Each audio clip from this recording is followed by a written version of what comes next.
ಪೂರ್ಣ ವೇದ ಅಧ್ಯಯನ ಮಾಡಿದರೆ ಏನು ಪ್ರಯೋಜನ ಅಂತ ಕೇಳ್ತಾರೆ ಕೆಲವರು. ಅಂದರೆ ವಿನಿಯೋಗಕ್ಕೆ ಯಾಗಗಳಲ್ಲಿ ವಿನಿಯೋಗ ಇದೆ, ಶ್ರೌತಗಳಲ್ಲಿ ವಿನಿಯೋಗ ಇದೆ. ಅದಕ್ಕೆ ಹೊರತಾಗಿ ನಾವು ಮಾಡತಕ್ಕಂಥ ಹೋಮ ಹವನ, ಪೂಜೆ, ಗೃಹ ಪ್ರವೇಶ, ಉಪನಯನ, ವಿವಾಹ ಅವುಗಳಲ್ಲಿ ಎಲ್ಲ ಮಂತ್ರಗಳ ವಿನಿಯೋಗ ಇಲ್ಲ. ಆದ್ದರಿಂದ ವಿನಿಯೋಗ ಇರತಕ್ಕಂಥ ಭಾಗಗಳನ್ನಷ್ಟೇ ಕಲ್ತ್ರೆ ಸಾಕು ಅಂತ ಕೆಲವರು ಅಷ್ಟಕ್ಕೆ ಸೀಮಿತ ಮಾಡ್ತಾರೆ. ಆದರೆ 4 ದಿನ ಏನು ಪಾರಾಯಣ ನಡೆದಿದೆ ಅವರು ಆ ರೀತಿ ಸೀಮಿತ ಮಾಡಿದವರಲ್ಲ. ದೀರ್ಘಕಾಲ ಗುರುಗಳ ಪದತಲದಲ್ಲಿ ಕುಳಿತು ಸಮಗ್ರ ವೇದವನ್ನು, ಅದರಲ್ಲಿ ಕೆಲವರು 2 ವೇದ ಅಧ್ಯಯನ ಮಾಡಿದವರಿದ್ದಾರೆ, ಕೆಲವರು 1 ವೇದ ಸಮಗ್ರ ಅಧ್ಯಯನ ಮಾಡಿದವರಿದ್ದಾರೆ. ಅಂಥವರು ಮಠದ ಆವರಣದಲ್ಲಿ ಕುಳಿತುಕೊಂಡು 4 ದಿನದಿಂದ ಎಲ್ಲ ವೇದ ಪಾರಾಯಣ ಮಾಡಿದ್ದಾರೆ. ಜನಸಾಮಾನ್ಯ ನೋಡ್ಲಿಕ್ಕೆ ಬರಲ್ಲ ಅದನ್ನು, ಎಂತ ನೋಡ್ಲಿಕ್ಕೆ ಹೊಂಟಲ್ಲಿ ಅಂತ. ನಮಗೇನಪ್ಪ ಅಂದರೆ ಬೆಂಕಿ ಹಚ್ಚಬೇಕು,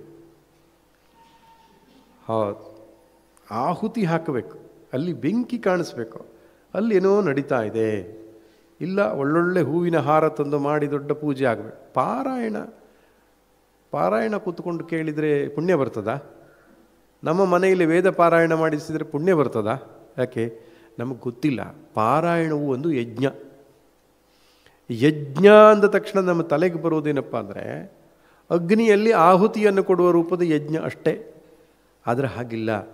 ದ್ರವ್ಯಯಜ್ಞಸ್ತಪೋಯಜ್ಞ ಯೋಗಯಜ್ಞಸ್ತಥಾ ಪರೇ ಸ್ವಾಧ್ಯಾಯಜ್ಞಾನಯಜ್ಞಾಶ್ಚ ಯತಯಃ ಸಂಶಿತವ್ರತಾ.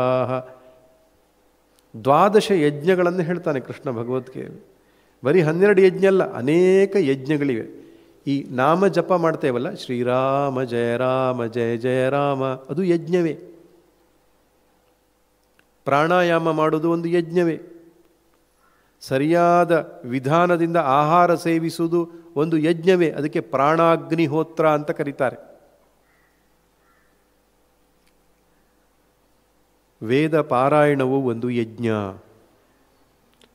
ನಿಮ್ಮ ಮನೆಯಲ್ಲಿ ವೇದ ಪಾರಾಯಣ ಮಾಡಿದರೆ ಒಂದು ಯಜ್ಞ ಮಾಡಿದಷ್ಟೇ ಫಲ ಇದೆ.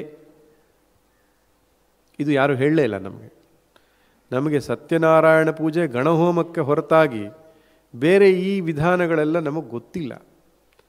ಸಮಗ್ರ ವೇದ ಪಾರಾಯಣವತ್ತೋ ಅಥವಾ ವೇದದ ಕೆಲವು ಭಾಗಗಳ ಪಾರಾಯಣವೋ ಮಾಡಿಸಿದರೂ ಕೂಡ ಪಾಪಕ್ಷಯವಾಗ್ತದೆ.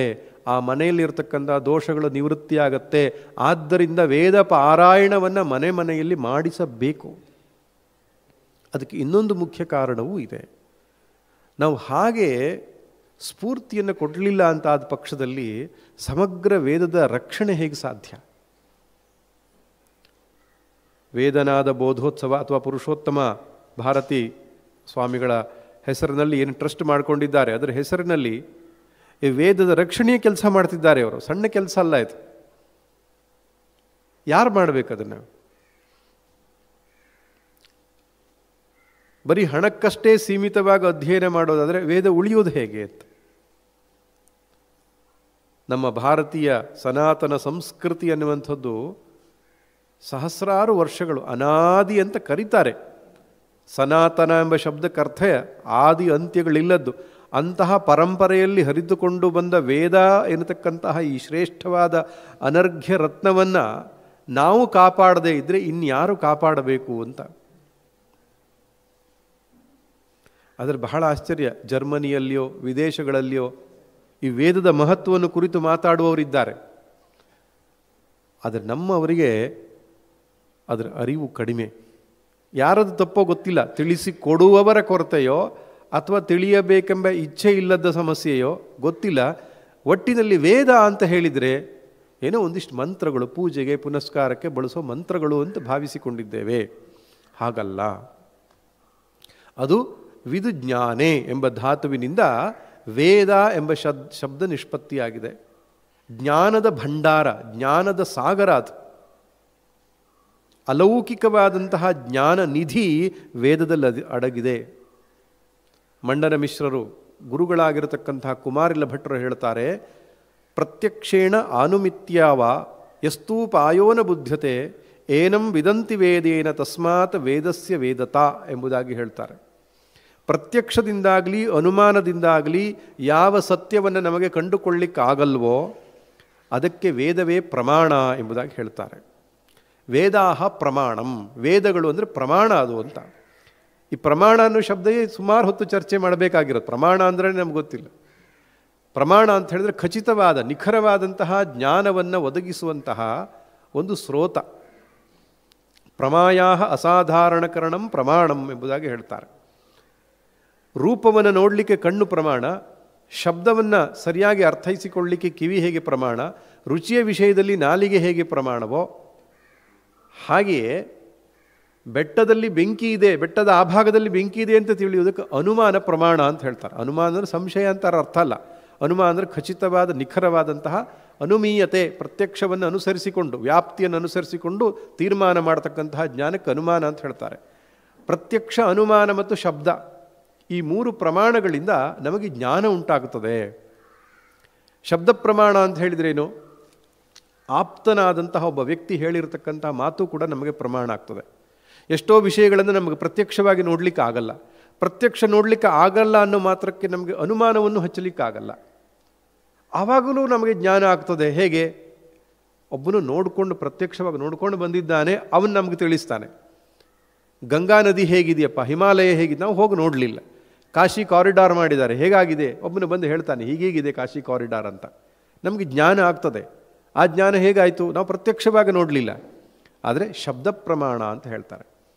ಆಪ್ತೋಕ್ತಿ, ಆಪ್ತನಾದ ವ್ಯಕ್ತಿಯು ನಮಗೆ ತಿಳಿಸಿಕೊಟ್ಟಂತಹ ಮಾತುಗಳಿಂದ ನಮಗೆ ಜ್ಞಾನ ಆಗ್ತದೆ. ಪ್ರಧಾನವಾಗಿ ಮೂರು ಆಕರಗಳು: ಪ್ರತ್ಯಕ್ಷ, ಅನುಮಾನ, ಶಬ್ದ. ಇದರಿಂದ ನಮ್ಮ ಜ್ಞಾನ ಉಂಟಾಗ್ತದೆ. ಆದ್ದರಿಂದ ಜ್ಞಾನವನ್ನು ಉಂಟು ಮಾಡುವ ಈ ಆಕರಗಳೇನಿದೆಯೋ ಅತ್ಯಂತ ಅಪೂರ್ವವಾದವುಗಳು. ಕಣ್ಣು ಮಾಡುವ ಕೆಲಸ ಕಿವಿ ಮಾಡಲ್ಲ, ಕಿವಿ ಮಾಡುವ ಕೆಲಸ ನಾಲಿಗೆ ಮಾಡಲ್ಲ. ಹಾಗೆ ಅನುಮಾನ ಮಾಡುವಂತಹ ಕೆಲಸ ಪ್ರತ್ಯಕ್ಷ ಮಾಡಲ್ಲ. ಪ್ರತ್ಯಕ್ಷದ ಕಾರ್ಯವೇ ಬೇರೆ, ಅನುಮಾನದ ಕಾರ್ಯವೇ ಬೇರೆ. ಹಾಗೆ ಶಬ್ದ ಮಾಡುವ ಕೆಲಸ ಪ್ರತ್ಯಕ್ಷ ಮಾಡಲ್ಲ. ಆ ರೀತಿಯಾಗಿ ಈ ಪ್ರಮಾಣಗಳು ತಮ್ಮ ತಮ್ಮ ವಿಷಯದಲ್ಲಿ ಸ್ವತಂತ್ರವಾಗಿ ಪ್ರವರ್ತಿಸ್ತಕ್ಕಂಥವು. ಹೀಗಿರುವುದರಿಂದ ವೇದ ಅನ್ನುವಂಥದ್ದು ಒಂದು ಪ್ರಮಾಣ. ನಿಮಗೆ ಸರಳವಾದ ಭಾಷೆಯಲ್ಲಿ ಹೇಳಬೇಕಾದ್ರೆ, ಲೌಕಿಕ ವಸ್ತುಗಳನ್ನು ನೋಡಲಿಕ್ಕೆ ಕಣ್ಣು ಹೇಗೋ ಅಲೌಕಿಕ ವಸ್ತುಗಳನ್ನು ತಿಳಿಯುವುದಕ್ಕೆ ವೇದ ಒಂದು ಕಣ್ಣು ಇದ್ದ ಹಾಗೆ ಅಂತ. ವೇದ ಒಂದು ಚಕ್ಷು. ಅದು ಯಾವ ವಿಷಯದಲ್ಲಿ? ಅಲೌಕಿಕವಾದ ವಿಷಯದಲ್ಲಿ. ಈ ಯಾವುದೋ ಒಂದು ವಸ್ತುವಿನ ಬಣ್ಣವೋ ಒಂದು ಆಕಾರವೋ ಗೊತ್ತಾಗಬೇಕಾದ್ರೆ ಕಣ್ಣು ತಿಳಿಸಿಕೊಟ್ಟಿದ್ದಷ್ಟೇ ಬಿಟ್ಟರೆ ಬೇರೆ ಮಾರ್ಗ ಇದೆಯಾ ನಮ್ಗೆ ತಿಳ್ಕೊಳ್ಳಿಕ್ಕಿಲ್ಲ. ಅದರ ಬಣ್ಣ ತಿಳಿಲಿಕ್ಕೆ ನೀವು ಮುಟ್ಟಿದರೆ ಗೊತ್ತಾಗಲ್ಲ, ರುಚಿ ನೋಡಿ ನಾಲಿಗೆ ನಿಕ್ಕಿದ್ರೂ ಬಣ್ಣ ಗೊತ್ತಾಗ್ತದೆ ನಮಗೆ. ಕಣ್ಣು ತಿಳಿಸಿಕೊಟ್ಟರೆ ಮಾತ್ರ, ಕಣ್ಣು ಮಾತ್ರವೇ ಪ್ರಮಾಣ ಆ ವಿಷಯದಲ್ಲಿ, ಬೇರೆ ಯಾವುದು ಪ್ರಮಾಣ ಆಗಲಿಕ್ಕೆ ಸಾಧ್ಯ ಇಲ್ಲ. ಆದ್ದರಿಂದ ವೇದವೂ ಕೂಡ ಪ್ರಮಾಣಾಹ, ವೇದಾಹ ಪ್ರಮಾಣಂ. ವೇದವು ಪ್ರಮಾಣ, ಅದು ಅನುವಾದ ಗ್ರಂಥ ಅಲ್ಲ. ಅನುವಾದ ಗ್ರಂಥ ಅಂದ್ರೇನು? ಬೇರೆ ಯಾರೋ ಒಬ್ಬರು ಏನೋ ಒಂದು ತಿಳ್ಕೊಂಡು ಪುಸ್ತಕದ ರೂಪದಲ್ಲಿ ಬರೀತಾರೆ. ಅದು ನಾವು ಹೋಗಿ ನೋಡಬಹುದು, ಅವರು ನೋಡಿದರೂ ನಾವು ನೋಡಬಹುದು. ಆದರೆ ವೇದಗಳು ಆ ಪ್ರಕಾರವಾದದ್ದಲ್ಲ. ನಮಗೆ ತಿಳಿಯದ ಅನೇಕ ಸಂಗತಿಗಳನ್ನು ವೇದ ತಿಳಿಸಿಕೊಡುತ್ತೆ. ಆದ್ದರಿಂದ ಜ್ಞಾನ, ವೇದ ಅಂದರೆ ಜ್ಞಾನ. ಪರಲೋಕದ ಬಗ್ಗೆ, ಪುಣ್ಯ ಪಾಪ ಕರ್ಮಗಳ ಬಗ್ಗೆ, ಕರ್ಮ ಫಲಗಳ ಬಗ್ಗೆ, ಪ್ರಾಯಶ್ಚಿತ್ತಾದಿ ಪರಿಹಾರಗಳ ಬಗ್ಗೆ, ದೇವತೆಗಳ ಬಗ್ಗೆ, ದೇವರ ಬಗ್ಗೆ, ಆತ್ಮದ ಬಗ್ಗೆ ವೇದವೇ ಪ್ರಮಾಣ. ಇನ್ಯಾವ ಎಕ್ಸ್ಪೆರಿಮೆಂಟು ಅಲ್ಲಿ ಆಗಲ್ಲ. ಎಷ್ಟೋ ಸಲ ಹೇಳ್ತಾರೆ ಜನ, ಸೈಂಟಿಫಿಕ್ ಪ್ರೂಫ್ ಅಂತ ಹೇಳ್ತಾರೆ.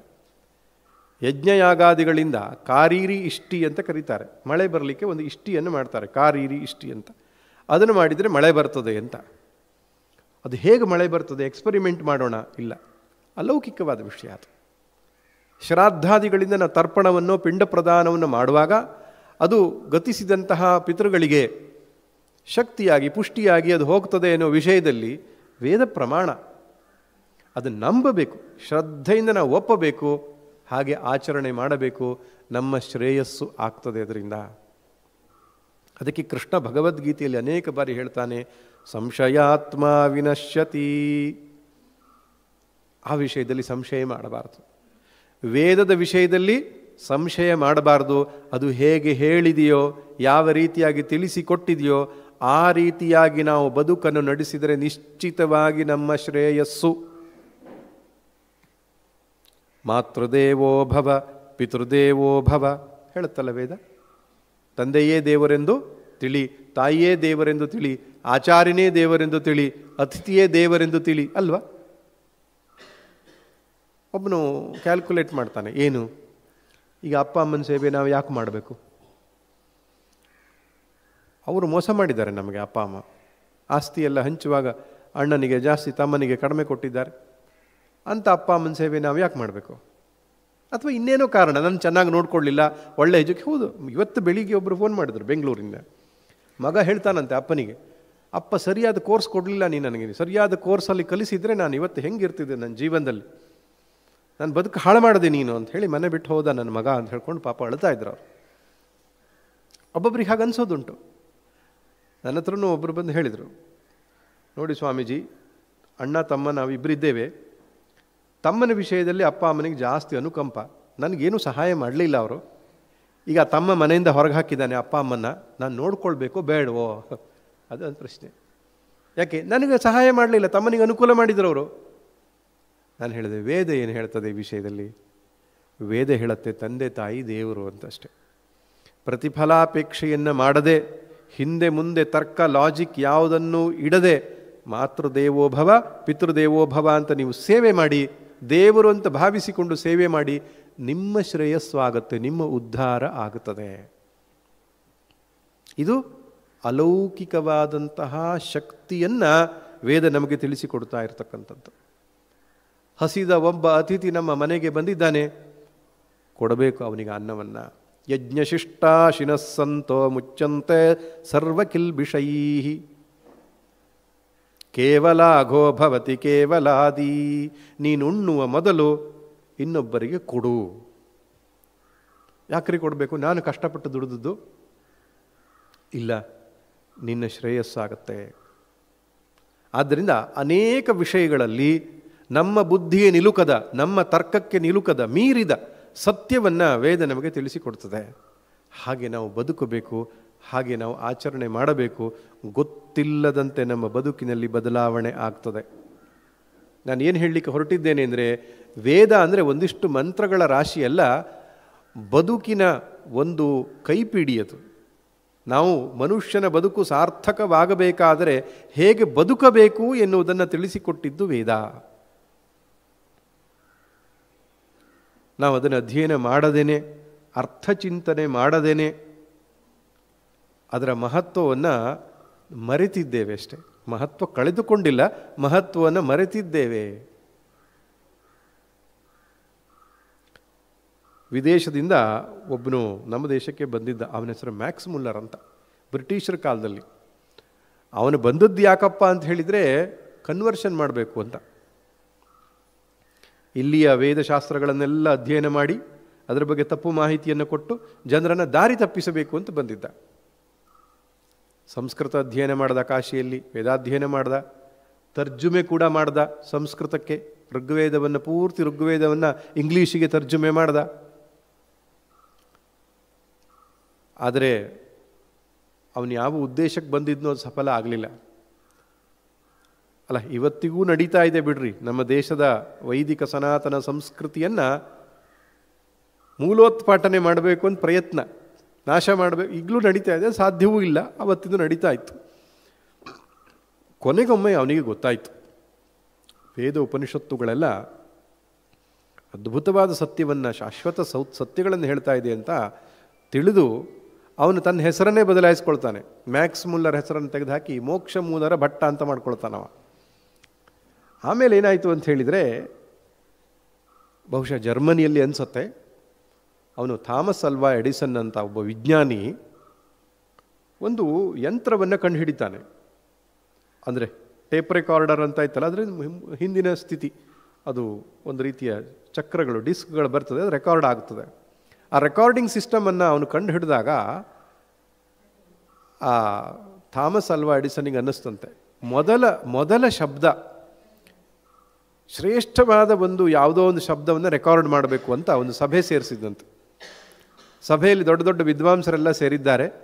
ಅಲ್ಲಿ ಈ ಮ್ಯಾಕ್ಸ್ ಮುಲ್ಲರನ್ನು ಕರೆದು, ದಯವಿಟ್ಟು ಏನಾದರೂ ಹೇಳೋದು, ರೆಕಾರ್ಡ್ ಮಾಡ್ಕೊಳ್ಬೇಕು, ನಾನು ಜಗತ್ತಿನಲ್ಲಿ ಮೊದಲನೇ ಬಾರಿಗೆ ಅಂದರೆ ಸೌಂಡನ್ನು ಮುದ್ರಣ ಮಾಡಿಕೊಳ್ಳುವಂಥ ಒಂದು ವ್ಯವಸ್ಥೆ ಇದೆ, ಆದ್ದರಿಂದ ಅಪೂರ್ವವಾದ ಯಾವುದೋ ವಿಷಯವನ್ನು ಹೇಳಬೇಕು, ನೀನು ಹೇಳು ಅಂತ ಕರೆದಂತೆ.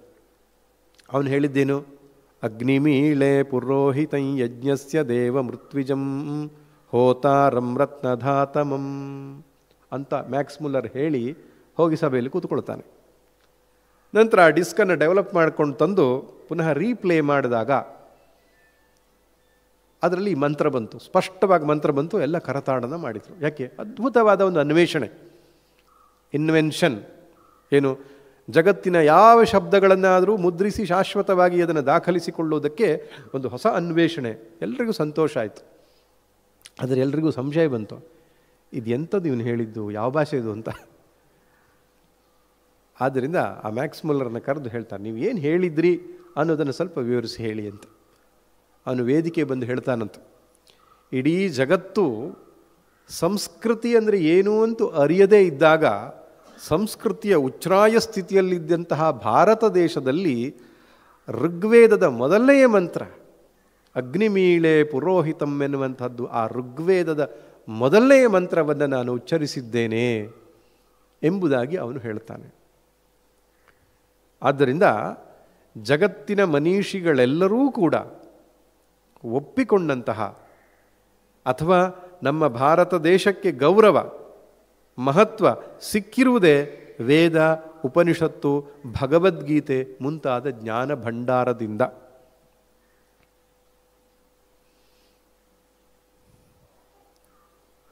ವೇದ ಅಧ್ಯಯನ ಮಾಡಬೇಕು, ವೇದದ ಅರ್ಥಚಿಂತನೆಯನ್ನು ಕೂಡ ಮಾಡಬೇಕು. ನೋಡಿ, ಪ್ರತಿ ವೇದದಲ್ಲಿಯೂ ಕೂಡ ಸಂಹಿತ, ಬ್ರಾಹ್ಮಣ, ಆರಣ್ಯಕ, ಉಪನಿಷತ್ತು ಅಂತೂ 4 ಭಾಗ ಬರ್ತದೆ. ಸಂಹಿತ, ಬ್ರಾಹ್ಮಣ, ಆರಣ್ಯಕ, ಉಪನಿಷತ್ತು. ಈ ಸಂಹಿತಾ ಮಂತ್ರಗಳು ಅಂತ ಹೇಳಿದರೆ ಬೇರೆ ಬೇರೆ ದೇವತೆಗಳ ಸ್ತುತಿ ಬರ್ತದೆ ಅದರಲ್ಲಿ. ಸಂಹಿತಾ ಮಂತ್ರಗಳಲ್ಲಿ ಏನು ಬರ್ತದೆ? ಸಂಹಿತೆಯಲ್ಲಿ ಬೇರೆ ಬೇರೆ ಇಂದ್ರ, ಅಗ್ನಿ, ವರುಣ, ವಾಯು ಮುಂತಾದ ದೇವತೆಗಳ ಸ್ತುತಿ ಬರ್ತದೆ.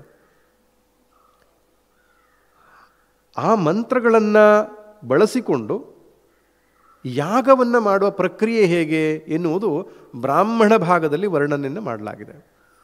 ಬ್ರಾಹ್ಮಣ ಅಂದರೆ ಜಾತಿವಾಚಕ ಶಬ್ದ ಅಲ್ಲ, ಇಲ್ಲಿ ಬ್ರಾಹ್ಮಣರ ಜಾತಿ ಅಂತಲ್ಲ, ಬ್ರಹ್ಮ ಅಂದರೆ ಯಜ್ಞ ಅಂತ ಅರ್ಥ. ಇಲ್ಲಿ ಯಜ್ಞ ಸಂಬಂಧಿಯಾದಂತಹ ವಿವರಣೆಗಳನ್ನು ಒಳಗೊಂಡಂತಹ ಭಾಗಕ್ಕೆ ಬ್ರಾಹ್ಮಣ ಎಂಬುದಾಗಿ ಕರೀತಾರೆ. ಇನ್ನು ಮುಂದುವರಿದ ಭಾಗವನ್ನು ಆರಣ್ಯಕ ಅಂತ ಹೇಳ್ತಾರೆ. ವೇದದ ಮುಂದುವರಿದ ಭಾಗ ಆರಣ್ಯಕ. ಅರಣ್ಯದಲ್ಲಿ ಕುಳಿತುಕೊಂಡು ಭಗವಂತನನ್ನು ಧ್ಯಾನಿಸುವುದಕ್ಕೆ ಬೇಕಾದ ಮಾಹಿತಿ ಆರಣ್ಯಕದಲ್ಲಿ ಇದೆ. ಅದಕ್ಕಿಂತ ಮುಂದುವರಿದ ಭಾಗಕ್ಕೆ ಉಪನಿಷತ್ತುಗಳು ಅಂತ ಹೇಳ್ತಾರೆ. ಉಪನಿಷತ್ತು ಅಂದರೆ ಏನು? ಜೀವ, ಜಗತ್ತು, ಈಶ್ವರ, ಮೋಕ್ಷ, ಬಂಧನ, ಈ 5 ವಿಷಯಗಳನ್ನು ಚರ್ಚೆ ಮಾಡಿರತಕ್ಕಂತಹ ಗ್ರಂಥಭಾಗ. ನೋಡಿ ಎಷ್ಟು ಚಂದ ಇದೆ ಅಂದರೆ, ಒಬ್ಬ ವ್ಯಕ್ತಿಯಾದವನು ಬ್ರಹ್ಮಚರ್ಯಾಶ್ರಮದಲ್ಲಿ ಸಮಗ್ರ ವೇದವನ್ನು, ಸಂಹಿತಾ, ಬ್ರಾಹ್ಮಣಾರಣ್ಯಕ, ಉಪನಿಷತ್ತು 4 ಅಧ್ಯಯನ ಮಾಡ್ತಾನೆ. ಅಧ್ಯಯನ ಮಾಡಿ ಆದಮೇಲೆ ಗೃಹಸ್ಥಾಶ್ರಮಕ್ಕೆ ಬರ್ತಾನೆ. ಗೃಹಸ್ಥಾಶ್ರಮದಲ್ಲಿ ಏನು ಮಾಡ್ತಾನೆ? ಯಜ್ಞದಾನ ತಪಃಕರ್ಮ ಪಂಚಮಹಾಯಜ್ಞಗಳ ಮೂಲಕವಾಗಿ ಚಿತ್ತಶುದ್ಧಿಯನ್ನು ಮಾಡಿಕೊಳ್ತಾನೆ. ಬೇರೆ ಬೇರೆ ಯಾಗಗಳನ್ನು ಮಾಡ್ತಾನೆ. ಅದರ ವಿವರಣೆ ಇರತಕ್ಕಂಥದ್ದು ಬ್ರಾಹ್ಮಣ ಭಾಗದಲ್ಲಿ. ಗೃಹಸ್ಥಾಶ್ರಮ ಮುಗೀತು, ಮುಂದಿನ ಆಶ್ರಮ ಯಾವುದು? ವಾನಪ್ರಸ್ಥಾಶ್ರಮ. ಈಗ ವಾನಪ್ರಸ್ಥಾಶ್ರಮ ಇಲ್ಲ, ಈಗ ಬ್ರಹ್ಮಚರ್ಯಾಶ್ರಮ, ಸನ್ಯಾಸಾಶ್ರಮ. ವಾನಪ್ರಸ್ಥ ಗೊತ್ತಿಲ್ಲ ಯಾರು ವಾನಪ್ರಸ್ಥರು ಅಂತ. ಹಿಂದೆ ವಾನಪ್ರಸ್ಥಾಶ್ರಮ ಅಂತ ಒಂದಿತ್ತು, ಈಗ ವೃದ್ಧಾಶ್ರಮ ಬಂದಿದೆ ಅದರ ಬದಲಾಗಿ ಅಷ್ಟೇ. ವಾನಪ್ರಸ್ಥಾಶ್ರಮ ಅಂತ ಹೇಳಿದರೆ ತನ್ನ ಜವಾಬ್ದಾರಿಯೆಲ್ಲ ಮುಗಿದ ಮೇಲೆ, ಮಗನಿಗೆ ಒಂದು ಮಗು ಆಯಿತು ಅಂದ ಮೇಲೆ ಗಂಡ ಹೆಂಡತಿ ಇಬ್ಬರೂ ಕೂಡ ಕಾಡಿಗೆ ಹೋಗ್ತಾ ಇದ್ದರು. ಅಥವಾ ಹೆಂಡತಿಯನ್ನು ಬಿಟ್ಟು ಹೋಗಬಹುದು, ಹೆಂಡತಿಯನ್ನು ಕರೆದುಕೊಂಡು ಹೋಗಬಹುದು. ಕಾಡಿನಲ್ಲಿ ಕುಳಿತುಕೊಂಡು ಭಗವಂತನ ಧ್ಯಾನವನ್ನು ಮಾಡಬೇಕು. ಈಶ್ವರನ ಧ್ಯಾನ, ಮೆಡಿಟೇಷನ್ ಅಂತ ಹೇಳ್ತೇವೆ ಇಂಗ್ಲೀಷ್ನಲ್ಲಿ. ಅದಕ್ಕೆ ಉಪಾಸನೆ ಅಂತ ಶಾಸ್ತ್ರೀಯ ಶಬ್ದಗಳು. ಹಾರ್ದ ಬ್ರಹ್ಮೋಪಾಸನೆ, ಶಾಂಡಿಲ್ಯ ಉಪಾಸನೆ, ಆಮೇಲೆ ಓಂಕಾರ ಉಪಾಸನೆ, ಈ ರೀತಿಯಾಗಿ ಅನೇಕ ಉಪಾಸನೆಗಳನ್ನು, ಮೆಡಿಟೇಷನ್ಗಳನ್ನು ವರ್ಣಿಸಿರುವ ಭಾಗಕ್ಕೆ ಆರಣ್ಯಕ ಅಂತ ಹೇಳ್ತಾರೆ. ಗೃಹಸ್ಥಾಶ್ರಮದಲ್ಲಿದ್ದಾಗ ಯಜ್ಞದಾನಾದಿಗಳನ್ನು ಮಾಡಿಕೊಂಡು ಚಿತ್ತಶುದ್ಧಿಯನ್ನು ಮಾಡಿದ, ಕರ್ಮಯೋಗವನ್ನು ಮಾಡಿದ್ದಾನೆ. ವಾನಪ್ರಸ್ಥಾಶ್ರಮದಲ್ಲಿ ಉಪಾಸನೆಯನ್ನು ಮಾಡಿದ್ದಾನೆ. ಚಿತ್ತ ವಿಕ್ಷೇಪಗಳನ್ನೆಲ್ಲ ಕಳೆದುಕೊಂಡು ಚಿತ್ತ ನೈಶ್ಚಲ್ಯವನ್ನು ಪ್ರಾಪ್ತಿ ಮಾಡಿಕೊಂಡಿದ್ದಾನೆ. ಹೀಗೆ ಅವನು ಅರ್ಹನಾಗಿದ್ದಾನೆ ಯಾವುದಕ್ಕೆ? ಮೋಕ್ಷಕ್ಕೆ. ಆಗ ಅವನು ಉಪನಿಷತ್ತನ್ನು ಅಧ್ಯಯನ ಮಾಡ್ತಾನೆ. ಉಪನಿಷತ್ತುಗಳಲ್ಲಿ ಜೀವ, ಬ್ರಹ್ಮ, ಜಗತ್ತು ಈ ಎಲ್ಲ ವಿಷಯಗಳನ್ನು ತಿಳಿದುಕೊಂಡು ನಾನು ಯಾರು, ನನ್ನ ನಿಜಸ್ವರೂಪವೇನೋ, ನಾನು ಹುಟ್ಟು ಸಾವುಗಳನ್ನು ಮೀರಿದ ಶುದ್ಧ ಚೈತನ್ಯ ವಸ್ತು ಎಂಬುದಾಗಿ ಅರಿತುಕೊಂಡು ದೇಹವನ್ನು ಬಿಡ್ತಾನೆ. ಸನ್ಯಾಸದಿಂದ ದೇಹವನ್ನು ಬಿಡಬೇಕು ಎಂಬುದಾಗಿ ಶಾಸ್ತ್ರ. ಇದು ವೈದಿಕ ಜೀವನ ಶೈಲಿ. ವೇದದಲ್ಲಿ ಹೇಳಿರುವಂಥದ್ದು ಈ ರೀತಿ ಜೀವನವನ್ನು ನಡೆಸಿ ಬದುಕನ್ನು ಸಾರ್ಥಕ ಮಾಡಿಕೋ ಎಂಬುದಾಗಿ. ಅದನ್ನೇ ಭಗವದ್ಗೀತೆಯಲ್ಲಿ ಸರಳವಾಗಿ ಭಗವಂತ ವಿವರಿಸಿದ್ದಾನೆ. ಉಪನಿಷತ್ತುಗಳಲ್ಲಿ ಹೇಳಿರುವ ಚಿಂತನೆಯೇ ಭಗವದ್ಗೀತೆಯಲ್ಲಿದೆ. ಆ ರೀತಿ ವೇದಗಳು ಅಂತ ಹೇಳಿದರೆ ಮನುಷ್ಯನ ಬದುಕನ್ನು ಸಾರ್ಥಕ ಮಾಡಿಕೊಳ್ಳಲಿಕ್ಕೆ ಒಂದು ಮಾರ್ಗದರ್ಶನ, ಪ್ರಮಾಣ ಗ್ರಂಥಗಳು. ಸೃಷ್ಟಿಯ ಆದಿಯಲ್ಲಿಯೇ ಚತುರ್ಮುಖ ಬ್ರಹ್ಮನ ಹೃದಯದಲ್ಲಿ ವೇದವನ್ನು ಸ್ಫುರಣೆಗೊಳಿಸ್ತಾನಂತೆ ಭಗವಂತ. ನಿತ್ಯವಾದಂತಹ ವೇದಗಳು ಯಾರೇ ರಚನೆ ಮಾಡಿರ್ತಕ್ಕಂಥದ್ದಲ್ಲ, ಭಗವಂತನ ನಿಶ್ವಾಸದಂತೆ ಅತ್ಯಂತ ಸಹಜವಾಗಿ ಪ್ರಕೃತಿಯಲ್ಲಿ ಇರತಕ್ಕಂತಹ ಶಾಶ್ವತ ಸತ್ಯಗಳು ವೇದಗಳು. ಯೋ ಬ್ರಹ್ಮಾಣಂ ವಿದಧಾತಿ ಪೂರ್ವಂ ಯೋ ವೈ ವೇದಾಂಶ್ಚ ಪ್ರಹಿಣೋತಿ ತಸ್ಮೈ ತಮ್ಮದೇವಮಾತ್ಮ ಬುದ್ಧಿ ಪ್ರಕಾಶಂ ಮುಮುಕ್ಷುರ್ವೈ ಶರಣಮಹಂ ಪ್ರಪದ್ಯೆ. ಶ್ವೇತಾಶ್ವತರ ಉಪನಿಷತ್ತು ಹೇಳುತ್ತೆ, ಸೃಷ್ಟಿಯನ್ನು ಮಾಡಿದ ಮೇಲೆ ಸೃಷ್ಟಿಯನ್ನು ಹೇಗೆ ನಡೆಸಿಕೊಂಡು ಹೋಗಬೇಕು ಎನ್ನುವುದಕ್ಕೆ ಮಾರ್ಗದರ್ಶನವಾಗಿ ವೇದಗಳನ್ನು ದೇವರು ಕೊಟ್ಟನಂತೆ ಚತುರ್ಮುಖ ಬ್ರಹ್ಮದೇವರಿಗೆ. ಅದನ್ನೇ ಋಷಿಗಳು ಪುನಃ ತಮ್ಮ ಮನಸ್ಸಿನಲ್ಲಿ ಕಂಡುಕೊಂಡರು. ಚತುರ್ಮುಖನ ಹೃದಯದಲ್ಲಿ ಪ್ರಕಟವಾದ ವೇದಗಳು ಋಷಿಗಳ ಹೃದಯದಲ್ಲಿ ಪ್ರಕಟವಾಯಿತು. ಆದ್ದರಿಂದ ಋಷಿಗಳು ಮಂತ್ರ ದೃಷ್ಟಾರರೇ ಹೊರತು ಮಂತ್ರ ಕರ್ತಾರರಲ್ಲ. ವಿಶ್ವಾಮಿತ್ರ, ಅತ್ರಿ, ವಸಿಷ್ಠ ಮುಂತಾದಂತಹ ಏನು ಹೆಸರುಗಳು ವೇದದಲ್ಲಿ ಬರ್ತದೆ ಅವರೆಲ್ಲ ಮಂತ್ರ ದೃಷ್ಟಾರರು. ನಮ್ಮೊಬ್ಬರು ಸ್ವಾಮೀಜಿ ಬಹಳ ಚೆನ್ನಾಗಿ ಹೇಳ್ತಾರೆ, ಋಷಿ ಅಂದರೆ ರಿಸೀವತಿ ಇತಿ ಋಷಿ ಅಂತ ಹೇಳ್ತಿದ್ರು. ರಿಸೀವತಿ ಅಂದರೆ ರಿಸೀವರ್ ನಾವು ಇಡ್ತೇವಲ್ಲ ಮನೆಯಲ್ಲಿ, ಅದು ಯಾವುದೋ ಕೇಂದ್ರಗಳನ್ನು, ರೇಡಿಯೋ ಬೇರೆ ಬೇರೆ ತರಂಗಗಳನ್ನು ರಿಸೀವ್ ಮಾಡ್ಕೊಳ್ತದೆ, ಅದೇನು ಉತ್ಪಾದನೆ ಮಾಡಲ್ಲ.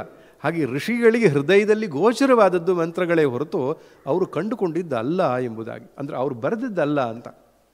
ಆದ್ದರಿಂದ ಅದನ್ನು ಅಪೌರುಷೇಯ ಎಂಬುದಾಗಿ ಕರೀತಾರೆ.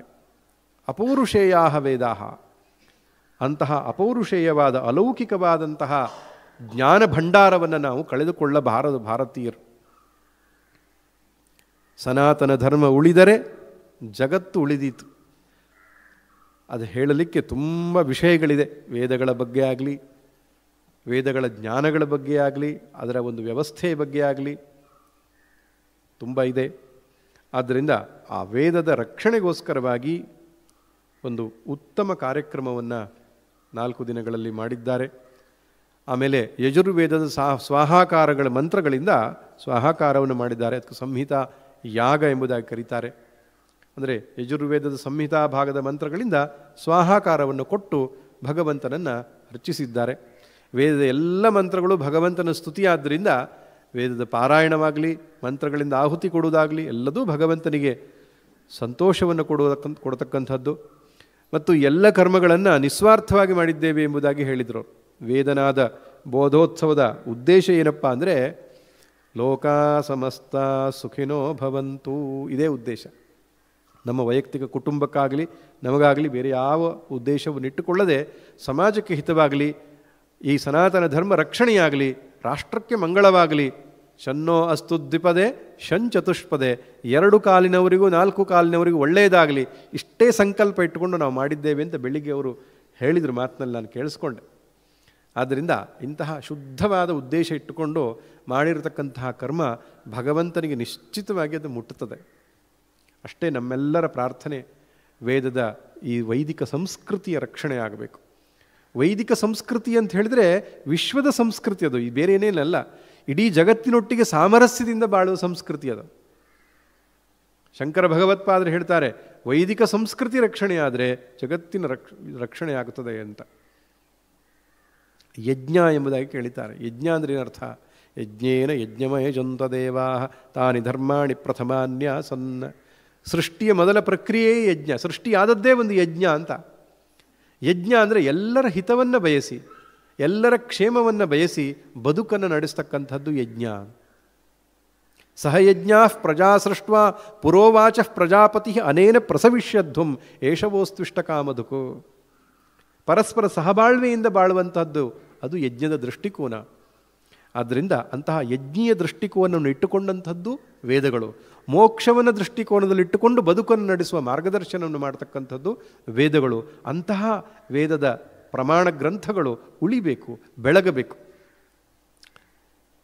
ಬಹುಶಃ ಕಾಲಕ್ರಮದಲ್ಲಿ ನಾವು ಕೆಲವು ವ್ಯತ್ಯಾಸಗಳನ್ನು ಮಾಡಿಕೊಳ್ಬೇಕು ಆದೀತು ಅಂತ ನನ್ನ ಅಭಿಪ್ರಾಯ. ಯಾಕೆಂದರೆ ಹಿಂದೆ ಕೇವಲ ವೇದಗಳನ್ನೇ ಅಧ್ಯಯನ ಮಾಡೋದಕ್ಕೆ ರೆಡಿ ಇರ್ತಿದ್ರು ಜನಗಳು. ವೇದಾಧ್ಯಯನ ಮಾಡಿ ಏನೋ ಒಂದು ಜೀವನೋಪಾಯಕ್ಕೆ ವ್ಯವಸ್ಥೆ ಆಗುತ್ತೆ ಅಂತ. ಇವತ್ತು ಹಾಗಿಲ್ಲ. ಶಿಕ್ಷಣದ ವ್ಯವಸ್ಥೆಗಳೆಲ್ಲ ಬಂದು ಉದ್ಯೋಗದ ಒಂದು ವ್ಯವಸ್ಥೆಗಳಾಗಿದೆ. ಮತ್ತು ಏನು ಸಮಾಜ ಬೇರೆ ರೀತಿಯಲ್ಲಿ ಅದು ಮುಂದುವರಿತಾ ಇದೆ. ವೈಜ್ಞಾನಿಕ ಯುಗ ಮತ್ತೊಂದು ಶಬ್ದಗಳಿಂದ ಕರೀತಾ ಇದ್ದಾರೆ. ಇಂಥ ಸಂದರ್ಭಗಳಲ್ಲಿ ನಾವೇನು ಮಾಡಬೇಕು ಅಂದರೆ ಸಂಸ್ಕೃತ, ವೇದ ಮತ್ತು ಲೌಕಿಕ ಶಿಕ್ಷಣ ಮೂರನ್ನೂ ನಮ್ಮ ಮಕ್ಕಳಿಗೆ ಹೇಳ್ಕೊಡ್ಬೇಕು. ಅಷ್ಟೋ ಎಲ್ಲ ಒಂದು ಕಡೆಗೆ ಏನಾಗುತ್ತೆ, ನಮ್ಮ ಮಕ್ಕಳನ್ನ ಬರೀ ವೇದ ಪಾಠಶಾಲೆಗೆ ಕಳಿಸ್ಬಿಟ್ರೆ ಮತ್ತು ಅವನ ಭವಿಷ್ಯ ಏನು, ಹೀಗೆಲ್ಲ ಯೋಚನೆ ಮಾಡಿ. ನಿಜವಾಗಿ ಹಾಗಿಲ್ಲ. ಭಗವದ್ ಅನುಗ್ರಹದಿಂದ ವೇದವನ್ನು ಇದುವರೆಗೆ ಯಾರ್ಯಾರು ಕಲ್ತಿದ್ದಾರೋ ಅವರನ್ನು ದೇವರು ತುಂಬ ಚೆನ್ನಾಗಿ ಇಟ್ಟಿದ್ದಾನೆ. ಬದುಕಿಗೆ ಯಾವ ಸಮಸ್ಯೆಯೂ ಇಲ್ಲ. ಆದರೂ ಈ ಕಾಲಘಟ್ಟದಲ್ಲಿ ಇವತ್ತಿನ ಒಂದು ಮಾಡರ್ನ್ ಲೈಫ್ ಅಂತ ಹೇಳ್ತೇವೆ, ಎಲ್ಲಿ ಹಿಂದುಳಿತೇವೇನೋ ಅಂತ ಆ ಒಂದು ಸಂದೇಹಕ್ಕೆ ಎಡೆ ಇಲ್ಲದ ಹಾಗೆ ನಾವೇನು ಮಾಡಬೇಕಾಗಿದೆ, ನೀವು ಮಕ್ಕಳಿಗೆ ಇಂಜಿನಿಯರನ್ನಾಗಿ ಮಾಡಿ, ಡಾಕ್ಟ್ರನ್ನಾಗಿ ಮಾಡಿ, ಅಥವಾ IAS ಆಫೀಸರ್ನಾಗಿ ಮಾಡಿ, ಚಾರ್ಟರ್ಡ್ ಅಕೌಂಟೆಂಟ್ ಏನು ಬೇಕಾದರೂ ಮಾಡಿ, ವೇದ ಕಂಪಲ್ಸರಿ ಜೊತೆಯಲ್ಲಿರಬೇಕು. ಸಂಸ್ಕೃತ ವೇದ ಎಷ್ಟಾಗುತ್ತೋ ಅಷ್ಟು ಸಮಗ್ರ ವೇದಾಧ್ಯಯನ ಆದರೆ ಬಹಳ ಒಳ್ಳೆಯದು. ಶಿಖೆ, ಯಜ್ಞೋಪವೀತ, ಭಸ್ಮಧಾರಣೆ ಮಾಡಿಕೊಂಡು ಅಟ್ಲೀಸ್ಟ್ ದ್ವಿಕಾಲ ಸಂಧ್ಯಾವಂದನೆಯನ್ನು ಮಾಡತಕ್ಕಂತಹ ಒಬ್ಬ IAS ಆಫೀಸರ್ ಇರಬೇಕು, ಒಬ್ಬ ಇಂಜಿನಿಯರ್ ಇರಬೇಕು, ಒಬ್ಬ ಟೀಚರ್ ಇರಬೇಕು. ಅಂದರೆ ವೈದಿಕ ಜೀವನ ಶೈಲಿಯನ್ನು ನಡೆಸುತ್ತಿರುವ ಆಧುನಿಕ ವ್ಯಕ್ತಿ ಆಗಬೇಕು ಅವನು. ಹಾಗಾಗಲಿಲ್ಲ ಅಂತಿದ್ದ ಪಕ್ಷದಲ್ಲಿ ಒಂದು ವೇದದ ಮಹೋನ್ನತ ಉದ್ದೇಶವೇ ನಷ್ಟವಾಗಿ ಹೋಗ್ತದೆ. ಮನುಷ್ಯನನ್ನು ಕೃತಾರ್ಥನನ್ನಾಗಿ ಕೃತಕೃತ್ಯನನ್ನಾಗಿ ಮಾಡಬೇಕು ಅಂತ ಈ ಭರತ ಭೂಮಿಯಲ್ಲಿ ವೇದದ ಅಪಾರವಾದಂತಹ ಶ್ರೇಷ್ಠ ಜ್ಞಾನ ಬಂದರೂ ಅದನ್ನು ನಮ್ಮ ಮಕ್ಕಳಿಗೆ ಕೊಡದೆ ನಾವು ದೊಡ್ಡ ವಂಚನೆಯನ್ನು ಮಾಡ್ತಿದ್ದೇವೆ. ನೆನಪಿರಲಿ, ದ್ರೋಹ ಮಾಡ್ತಿದ್ದೇವೆ ನಮ್ಮ ಮುಂದಿನ ತಲೆಮಾರಿಗೆ. ಎಲ್ಲಿಯ ತನಕ ಉಪನಿಷತ್ತು, ಭಗವದ್ಗೀತೆ, ಶಂಕರರ ಚಿಂತನೆಗಳು ನಮ್ಮ ಮುಂದಿನ ತಲೆಮಾರಿಗೆ ನಾವು ಕೊಡುವುದಿಲ್ಲವೋ ನಾವು ಮುಂದಿನ ತಲೆಮಾರಿಗೆ ಮಾಡುವ ದ್ರೋಹ. ಈ ಬರೀ ಲೌಕಿಕ ಶಿಕ್ಷಣದಿಂದ ಜೀವನ ರೂಪಿತವಾಗೋದಿಲ್ಲ. ನೀವು science, physics, chemistry, computer science ತಿಳಿಯೋದ್ರಿಂದ ಬದುಕು ಆನಂದಮಯವಾದ ಜೀವನ ಆಗಲ್ಲ. ನಂಗೆ ಮ್ಯಾಥ್ಸ್ ಗೊತ್ತಿದೆ ಅನ್ನೋ ಕಾರಣಕ್ಕೆ ನನ್ನ ಆನಂದಮಯ ಜೀವನ ಆಗಲ್ಲ. ನಾವು ಎಷ್ಟು ನೋಡಿದ್ದೇವೆ. ನಾವು ಚೆನ್ನಾಗಿ ಓದಿದವ್ರ ಫ್ಯಾಮಿಲಿಯಲ್ಲೇ ಡೈವರ್ಸ್ಗಳು, ಅಪ್ಪ ಮಕ್ಕಳಿಗೆ ಜಗಳಗಳು, ವ್ಯಾಜ್ಯಗಳು. ಅದೆಲ್ಲ ಯಾಕೆ? ಸಂಸ್ಕಾರ ಇಲ್ಲ. ಸಂಸ್ಕಾರ ಎಲ್ಲಿಂದ ಬರಬೇಕು? ಸನಾತನ ಈ ಸಂಸ್ಕೃತಿಯಿಂದ ಬರಬೇಕು. ಸನಾತನ ಸಂಸ್ಕೃತಿ ಹೇಗೆ ಕಲಿಸೋದು? ವಿದ್ಯೆ ಬರಬೇಕು. ಮೊದಲು ಅಧ್ಯಯನ ಆಗಬೇಕು, ಅಧ್ಯಯನದಿಂದ ಅನುಷ್ಠಾನ ಆಗಬೇಕು, ಅನುಷ್ಠಾನದಿಂದ ಸಂಸ್ಕೃತಿ, ಸಂಸ್ಕೃತಿಯಿಂದ ಬದುಕು. ಆದ್ದರಿಂದ ನಮ್ಮ ಮೇಲೆ ಬಹಳ ದೊಡ್ಡ ಜವಾಬ್ದಾರಿ ಇದೆ. ಮಕ್ಕಳನ್ನು ಲೌಕಿಕ ಶಿಕ್ಷಣದಿಂದ ವಂಚಿತರನ್ನಾಗಿ ಮಾಡೋದು ಬೇಡ. ಯಾಕೆಂದರೆ ನಮಗೆಲ್ಲರಿಗೂ ಗೊತ್ತಿದೆ, ಲೌಕಿಕ ಶಿಕ್ಷಣ ಇಲ್ಲದಿದ್ದರೆ ಹೆಣ್ಣು ಕೊಡಲ್ಲ. ಇವತ್ತು ಒಂದು ದೊಡ್ಡ ಪ್ರಾಬ್ಲಮ್. ಇರಲಿ, ಅವರು ಆಫೀಸಿಗೆ ಹೋಗುವಾಗ ಪ್ಯಾಂಟ್ ಶರ್ಟ್ ಹಾಕ್ಕೊಂಡು ಹೋಗಲಿ, ಬೇಜಾರಿಲ್ಲ ನಮ್ಗೆ ಆ ವಿಷಯದಲ್ಲಿ. ಆದರೆ ಮನೆಗೆ ಬಂದ ಮೇಲೆ ಪ್ಯಾಂಟ್ ಶರ್ಟ್ ಬಿಚ್ಚು, ಪಂಚೆ ಉಟ್ಟುಕೊಂಡು, ಶಿಖೆಯನ್ನು ಹಾಕ್ಕೊಂಡು, ಸಂಧ್ಯಾವಂದನೆಯನ್ನು ಮಾಡ್ತಾ, ನಿತ್ಯಕರ್ಮಗಳನ್ನು ಮಾಡ್ತಾ, ವೇದಪಾರಾಯಣಗಳನ್ನು ಮಾಡ್ತಾ ವೈದಿಕ ಜೀವನವನ್ನು ನಡೆಸ್ತಕ್ಕಂತಹ ವ್ಯಕ್ತಿಗಳು ನಮಗೆ ಬೇಕಾಗಿದೆ. ಅವರಿಂದ ಸಂಸ್ಕೃತಿ ಉಳಿಯುವಂಥದ್ದಾಗಿದೆ. ವೇದಕ್ಕೆ ತನ್ನ ಜೀವನವನ್ನು ಮುಡಿಪಾಗಿಡ್ತೇನೆ ಅಂತ ಹೋದವರಿದ್ದರೆ ಶ್ರೇಯಸ್ಸಾಗುತ್ತದೆ. ಹಾಗೆ ಹೋಗಬೇಕು. ನಿಜವಾಗಿ ಮೊದಲೆಲ್ಲ ಏನಾಗ್ತಿತ್ತು ಅಂದರೆ, ಮಗ 8ನೇ ಕ್ಲಾಸ್ 2 ಸಲ ಕಟ್ಟದ, ಪಾಸಾಗಲಿಲ್ಲ, ಕಡೆಗೆ ಪಾಠಶಾಲೆಗೆ ಹಾಕುವ ಅಂತ. ಅದರಿಂದ ಹೆಚ್ಚು ಪ್ರಯೋಜನ ಆಗಲ್ಲ. ಬೇರೆ ಮಾರ್ಗ ಇಲ್ಲದೆ ನಾವು ಇಲ್ಲಿ ಬರೋದು ಅಲ್ಲ. ವೇದವನ್ನೇ ಕಲಿತೇನೆ ನಾನು, ಸಂಸ್ಕೃತವನ್ನೇ ಕಲಿತೇನೆ ನಾನು, ವೇದಾಂತವನ್ನೇ ಕಲಿತೇನೆ, ನಾನು ವೈದಿಕನಾಗುತ್ತೇನೆ. ಎನ್ನುವಂತಹ ಒಂದು ಉದ್ದೇಶವನ್ನೇ ಇಟ್ಟುಕೊಂಡು ಯಾರು ಪಾಠಶಾಲೆಗೆ ಹೋಗ್ತಾರೋ ನಿಶ್ಚಿತವಾಗಿಯೂ ಯಾವ ಯೋಚನೆ ಮಾಡೋದು ಬೇಡ. ಹಾಗಿಲ್ಲದಿದ್ದ ಪಕ್ಷದಲ್ಲಿ ನಮ್ಮ ಮಕ್ಕಳಿಗೆ ನಮ್ಮ ಸಂಸ್ಕೃತಿಯ ಪರಿಚಯ ಮಾಡಿಕೊಡುವಂಥದ್ದು ನಮ್ಮ ಕರ್ತವ್ಯ. ಆದ್ದರಿಂದ ಇವತ್ತು ಪಾಠಶಾಲೆಗಳು ಏನು ಒಂದು ಸಂಖ್ಯೆಯಲ್ಲಿ ಕಡಿಮೆ ಆಗ್ತಾ ಇದೆ, ಅದು ಪೂರ್ಣಾವಧಿ ವಿದ್ಯಾರ್ಥಿಗಳನ್ನು ನಾವು ಬಯಸೋದ್ರಿಂದ ಹಾಗಾಗ್ತಾ ಇರ್ಬೋದು ಅಂತ ಪೂರ್ಣಾವಧಿ ಅಂದರೆ ಅಲ್ಲೇ ಉಳ್ಕೊಂಡು ಪೂರ್ತಿ ಕಲಿಬೇಕು ಅಂತ. ಆಗ ಬಹುಶಃ ಸಂಖ್ಯೆ ಕಡಿಮೆ ಆಗ್ಬೋದು. ಇದ್ರ ಬದಲಾಗಿ ನಾವು ಏನು ಮಾಡಬೇಕು ಅಂದರೆ, ಶಾಲೆಗಳಿಗೆ ಹೋಗ್ತಾ ಇರತಕ್ಕಂಥ ಮಕ್ಕಳು ಯಾರಿದ್ದಾರೆ, ಬರ್ರಪ್ಪ ಬೆಳಿಗ್ಗೆ ಒಂದು 2 ಗಂಟೆ, ಸಂಜೆ 2 ಗಂಟೆ ನಿಮಗೆ ವೇದ ಪಾಠ ಹೇಳ್ಕೊಡ್ತೇವೆ ಅಂತ ಆ ಪ್ರಕಾರವಾಗಿ ಆ ವಿದ್ಯಾರ್ಥಿಗಳನ್ನು ಕರೆದುಕೊಂಡು ಅವರಿಗೆ ವಿಶೇಷವಾದ ಪ್ರೋತ್ಸಾಹಗಳನ್ನು ನೀಡುವುದರ ಮೂಲಕವಾಗಿ ಎಷ್ಟೊಷ್ಟು ಬ್ರಾಹ್ಮಣ ಸಂಘಗಳು ಬೇರೆ ಬೇರೆ ಊರುಗಳಿದೆ, ಉಚಿತವಾಗಿ ವಿದ್ಯಾರ್ಥಿಗಳಿಗೆ ವಾಸ್ತವ್ಯವನ್ನು, ಶಿಕ್ಷಣಕ್ಕೆ ಬೇಕಾದಂತಹ ಒಂದು ಹಣಕಾಸಿನ ಸಹಾಯವನ್ನು ಮಾಡುವುದರ ಮೂಲಕವಾಗಿ ನಾವು ಅವರನ್ನು ಉಳಿಸಿಕೊಂಡು ಲೌಕಿಕ ಶಿಕ್ಷಣದೊಟ್ಟಿಗೆ ಈ ಅಧ್ಯಾತ್ಮ ಶಿಕ್ಷಣವನ್ನು ಕೂಡ, ವೈದಿಕ ಶಿಕ್ಷಣವನ್ನು ಕೊಡುವಂತಹ ಚಿಂತನೆ ಮಾಡಿದ ಪಕ್ಷದಲ್ಲಿ ಇದು ಹೆಚ್ಚು ಜನರಿಗೆ ತಲುಪಬಹುದು, ತಲುಪಬೇಕು ಅನ್ನುವಂಥ ಆಶಯದೊಂದಿಗೆ ನನಗೆ ರುದ್ರದ ಬಗ್ಗೆ ಮಾತಾಡಲಿಕ್ಕೆ ಹೇಳಿದರು. ನಾನು ಸಿದ್ಧನಾಗಿ ಬಂದಿದ್ದೆ, ಆದರೆ ಇರಲಿ, ಗುರುಗಳು ಇನ್ನೂ ಆಶೀರ್ವಚನವನ್ನು ನೀಡಲಿದ್ದಾರೆ. ಉತ್ತಮವಾದಂತಹ ಒಂದು ಕಾರ್ಯಕ್ರಮ ಮಾಡಿದ್ದಾರೆ. ಹಾಗೂ ನಮ್ಮ ವೇದ ಘನಪಾಠಿಗಳನ್ನು ಗೌರವಿಸಿರತಕ್ಕಂಥದ್ದು ಬಹಳ ಮುಖ್ಯವಾದ ಕೆಲಸ. ಯಾಕಂದರೆ ನೀವು ಸೈನ್ಸನ್ನು ಕಾಪಾಡಬೇಕಂದ್ರೆ ಸೈಂಟಿಸ್ಟನ್ನು ಪ್ರೊಟೆಕ್ಟ್ ಮಾಡಬೇಕು, ಸಂಗೀತವನ್ನು ಪ್ರೊಟೆಕ್ಟ್ ಮಾಡಬೇಕಂದ್ರೆ ಸಂಗೀತ ಹಾಡುವವರನ್ನು ರಕ್ಷಿಸಬೇಕು, ವೇದವನ್ನು ಕಾಪಾಡಬೇಕು ಅಂತ ಹೇಳಿದ್ರೆ ವೇದ ಪಾಠಶಾಲೆಯನ್ನು ರಕ್ಷಿಸಬೇಕು, ವೇದವನ್ನು ಕಲಿಸಿಕೊಡೋ ಗುರುಗಳನ್ನು ರಕ್ಷಿಸಬೇಕು, ವೇದ ಗುರುಗಳನ್ನು ಗೌರವಿಸುವುದರ ಮೂಲಕ ಇದೊಂದು ಮಹೋನ್ನತವಾದ ಕೆಲಸ ಅಂತ ಹೇಳುವುದರ ಮೂಲಕವಾಗಿ ಒಂದು ಆದರ್ಶ ಸೆಟ್ ಆಗ್ತದೆ ಅಂತ. ಆದ್ದರಿಂದ ಅಂತಹ ಗೌರವ ಮತ್ತೆ ಮತ್ತೆ ಸಮಾಜದಲ್ಲಿ ನಾವು ಹುಡುಕೋಣ. ಯಾರ್ಯಾರು ವೇದಕ್ಕಾಗಿ ತಮ್ಮ ಜೀವನವನ್ನು ಮುಡಿಪಾಗಿಟ್ಟಿದ್ದಾರೆ ಅಂಥವರು ಸಮಾಜದಲ್ಲಿ ಹುಡುಕಿ ಎಲ್ಲ ವೇದಿಕೆಗಳಲ್ಲಿ ಅವರನ್ನು ಗೌರವಿಸೋಣ. ಆ ಮೂಲಕವಾಗಿ ಸಮಾಜಕ್ಕೆ ಒಂದು ಆದರ್ಶ ಕೊಟ್ಟ ಹಾಗಾಗ್ತದೆ. ನೋಡಿ, ಶಾಸ್ತ್ರ ವೇದಗಳನ್ನು ಅಧ್ಯಯನ ಮಾಡಿದರೂ ಕೂಡ ಇಂತಹ ಒಂದು ಗೌರವ, ಇಂತಹ ಒಂದು ಸನ್ಮಾನ ಸಿಗ್ತದೆ ಅನ್ನುವಂಥದ್ದು ಸಮಾಜಕ್ಕೆ ಒಂದು ಮಾರ್ಗದರ್ಶನ ಆಗ್ತದೆ. ಭಾಳ ಆಶ್ಚರ್ಯ ಅಂದರೆ, ನಮ್ಮ ಮಗ ಇಂಜಿನಿಯರ್ ಮಾಡಿದ್ದಾನೆ, ನನ್ನ ಮಗ ಮೆಡಿಕಲ್ ಓದಿದ್ದಾನೆ ಅಂತ ಹೇಳಲಿಕ್ಕೆ ನಮ್ಮ ಭಾಳ ಹೆಮ್ಮೆ. ಆದರೆ ಅದೇ ಹೆಮ್ಮೆ ಇರಲ್ಲ ನನ್ನ ಮಗ ವೇದಾಧ್ಯಯನ ಮಾಡಿದ್ದಾನೆ ಅಂತ ಹೇಳುವಾಗ ಇರಲ್ಲ ಮನಸ್ಸಿನಲ್ಲಿ. ನೋಡ್ರಿ, ಅದು ಯಾಕೆ ನಾವು ಆ ರೀತಿ ಸೆಟ್ ಮಾಡಲಿಲ್ಲ ಅಂತ, ನಮಗೆ ವೇದದ ಮಹತ್ವ ನಮಗೇ ತಿಳಿದಿಲ್ಲ ಅಂತ.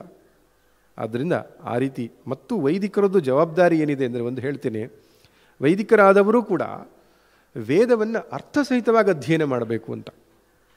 ನಮಗೆ ಕರ್ಮಾಂಗದ ಬಗ್ಗೆ ಮಾಡಿಸಿ ರೂಢಿಯಲ್ಲಿದೆಯೇ ಹೊರತು ಅದರ ಅರ್ಥ ಏನು, ಪುರುಷ ಸೂಕ್ತದ ಅರ್ಥ ಏನೋ, ರುದ್ರದ ಅರ್ಥ ಏನೋ, ಈ ರೀತಿ ಮಂತ್ರಗಳು ಏನು ಹೇಳ್ತಾ ಇವೆ, ಬ್ರಾಹ್ಮಣ ಭಾಗಗಳೇ ಆರಣ್ಯಕದಲ್ಲಿ ಏನಿದೆ ವಿಷಯಗಳು, ಆ ಅರ್ಥವನ್ನು ಅನುಸಂಧಾನ ಮಾಡೋದ್ರೆಡೆಗೆ ನಮ್ಮಲ್ಲಿ ಪ್ರಯತ್ನ ನಡೆದಿಲ್ಲ, ತುಂಬ ಕಡಿಮೆ ಪ್ರಯತ್ನ. ಈಗ ಯಾವುದೋ ಒಂದು ಉಪನಯನವಾಯಿತು, ಉಪನಯನದ ಮಹತ್ವ ಏನು, ವಿವಾಹದ ಮಹತ್ವವೇನು, ಸತ್ಯನಾರಾಯಣ ಪೂಜೆ ಆಯಿತು, ಅಲ್ಲಿ ಒಂದು ವೇದದ ವಿಚಾರವನ್ನು ತೆಗೆದುಕೊಂಡು ಉಪನ್ಯಾಸ ಮಾಡುವ ಹಾಗೆ, ವಿಮರ್ಶೆ ಮಾಡುವ ಹಾಗೆ ನಮ್ಮ ವಿದ್ಯಾರ್ಥಿಗಳು ರೆಡಿಯಾಗಬೇಕು. ಅರ್ಥಚಿಂತನೆ ಹೇಗೆ ಸ್ವರ್ಣವಲ್ಲಿ ಶ್ರೀಗಳು ಹೇಳಿದ್ದಾರಂತಲ್ಲ, ಅರ್ಥಚಿಂತನೆ ಮಾಡಿ ಅಂತ, ಬಹಳ ಮುಖ್ಯವಾದ ವಿಷಯ ಅದು. ಸನಾತನ ಧರ್ಮದ ಮಹತ್ವವನ್ನು ತಿಳಿಸ್ತಕ್ಕಂಥ ವೈದಿಕರು ಇವತ್ತು ಸಮಾಜಕ್ಕೆ ಬಂದರೆ ಅದು ಕೂಡ ಹೆಚ್ಚು ಪ್ರಯೋಜನವನ್ನುಂಟು ಮಾಡುತ್ತೆ ಅಂತ ಹೇಳ್ತಾ, ಸಾರ್ಥಕವಾದ ಈ ಕಾರ್ಯಕ್ರಮದಲ್ಲಿ 4 ದಿನ ಭಾಗವಹಿಸಿದ್ದಕ್ಕೆ, ಅವಕಾಶ ಕೊಟ್ಟಿದ್ದಕ್ಕೆ ಗುರುಗಳಿಗೆ ಹಾಗೂ ಎಲ್ಲ ವ್ಯವಸ್ಥಾಪಕರಿಗೆ ನಾನು ಕೃತಜ್ಞನಾಗಿದ್ದೇನೆ. ಹಾಗೆ ಇನ್ನು ಹೆಚ್ಚು ಹೆಚ್ಚು ಕಾರ್ಯಕ್ರಮಗಳು ಈ ಸಂಸ್ಥೆ ಕಡೆಯಿಂದ ಆಗಲಿ ಅಂತ ಪ್ರಾರ್ಥನೆ ಮಾಡ್ತಾ ನನ್ನ 2 ಮಾತು ಮುಗಿಸ್ತೇನೆ. ಸರ್ವೇ ಭವಂತು ಸುಖಿನಃ, ಸರ್ವೇ ಸಂತು ನಿರಾಮಯಾಃ, ಸರ್ವೇ ಭದ್ರಾಣಿ ಪಶ್ಯಂತು, ಮಾ ಕಶ್ಚಿತ್ ದುಃಖ ಭಾಗ್ ಭವೇತ್.